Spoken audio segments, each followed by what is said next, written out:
Sveiki. Sveiki. Ir kodėl nusprendėte dalyvauti šiame piliečių vizijų seminare?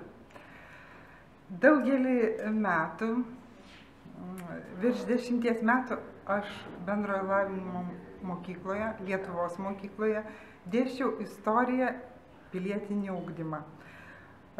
Vaikus mokiau pilietiškumo. Sakiau jiems, kad istoriją kuriam čia ir dabar. Todėl man tokie žodžiai kaip visuomeniškumas, istorija, pilietiškumas, šiuo atveju ir ateitis, yra raktiniai žodžiai, kuriuos pastebėjus aš užfiksavus, žinau, kad čia turiu dalyvauti. Supratau. Sakykit, renginys dar neprasidėjo, bet galbūt jau turite kažkokių pirminių minčių savo įsivaizduojamai ateičiai ir galite jomis pasidalinti.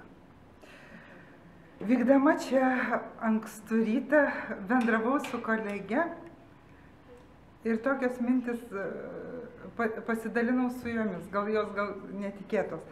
Manau, kad ateities žmogus Lietuvos ir pasaulio kiek įmanoma bus savimi.